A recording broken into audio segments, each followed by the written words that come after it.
Breaking news in the world of Formula 1. 3 brand new circuits have been added to the Formula 1 2020 calendar, taking the total up to 13 races over the course of the season. Nurburgring and Imola return. Portimao in Portugal will make its debut at the end of the season, with further races set to be announced over the coming weeks. As always, if you want to keep up to date with all Formula 1 2020 news, reviews, all that good stuff, subscribe button is down below and like if you enjoy. But the news today, 3 awesome circuits joining the calendar, and I'm going to break them down a little bit for you, starting off with our round 11 of the championship on the 9th to 11th of October, Germany, the Nurburgring.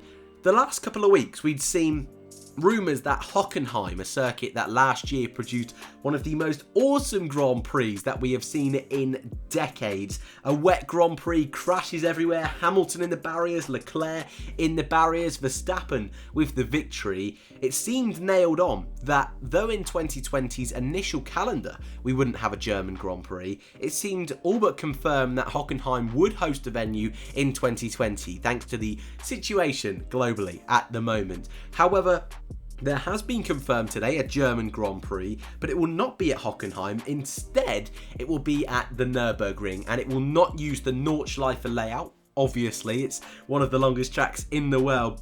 No, instead we will use the Grand Prix circuit layout that we have seen many times in Formula 1. I believe 40 Grand Prix have been held at the Nürburgring. The last Grand Prix held there was all the way back in 2013. Sebastian Vettel, of course, having a great drive for Red Bull Racing. It was also a very strong track for Lotus, but this is also a circuit which saw Mark Webber claim his first ever Formula 1 victory back in 2009, and one of the craziest ever races in terms of DNFs all the way back in 2007 when it was under the European Grand Prix flag. But the Nürburgring, what a circuit. I love this venue. It's one of those circuits that I've always been, I consider as one of the circuits that I've always grown up with in Formula 1. It's only recently gone, of course, in 2013. A circuit that's difficult to overtake, and of course we can't be picky with the circuits we go to at the moment, but I think it's one that will be a hell of a lot of fun to see modern Formula 1 cars razzing it around that particular track, and it's always nice to see a German Grand Prix on the calendar. The second race added today was the Portuguese Grand Prix. Goodness me, we have not seen a Portuguese Grand Prix for what seems like forever, but we're heading to Portimao, a circuit which I've only recently had experience with. I'm currently competing with another fellow YouTuber, Moto Meerkat, the World Series, and that circuit is a hell of a lot of fun to drive as well. Another circuit that's going to be very tricky to overtake. Could be one riddled with DRS zones. I think there's about maybe 2 or 3 places that you could potentially put it.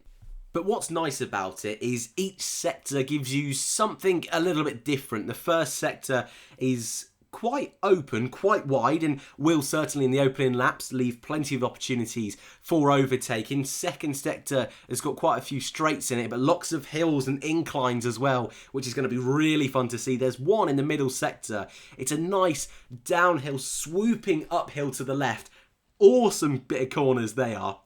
Can't wait to see Formula 1 cars bomb in that section. And the final section is practically just one long giant straight.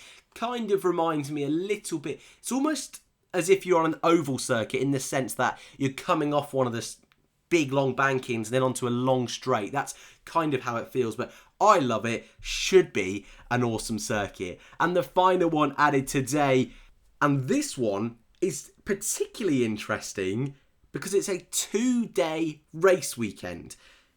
But first of all, where are we going? It's Imola. Imola, the San Marino Grand Prix, returning to Formula 1. However, it looks like they're putting it under the Italian flag this time round. So I don't know whether they'll call it the San Marino Grand Prix. They should.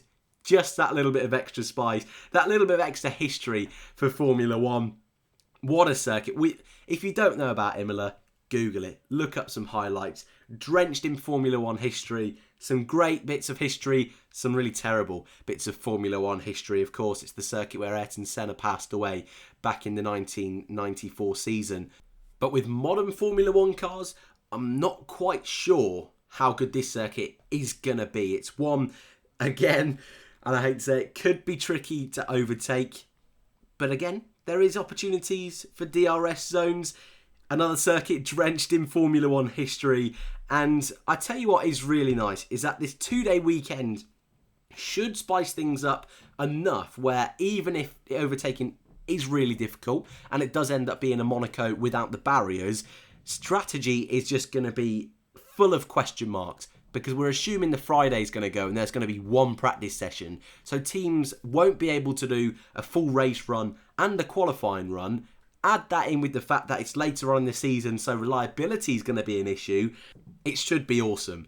And I tell you what, considering everything that's gone on this year, what a calendar we are seeing. And considering we're celebrating 70 years of F1, I just love the fact that San Marino, Imola is back on the calendar and the Nurburgring also. With a few more yet to be announced, we could see Canada is still potentially playing with an idea of playing a Grand Prix in November. Unlikely in my opinion, but they're still open to the idea. Bahrain and Abu Dhabi could mean we're still looking at a 15 to 18 race season, which is incredible. But the news today, Nurburgring, Imola returns, Portimao to make its debut in October. As always, if you want to keep up to date with all Formula 1 2020 news, subscribe button is down below. We're back tomorrow with another episode of Formula 1 Transfer Talk. But until then, I hope you're all well. Thank you very much for watching and I hope to see you all in the next one.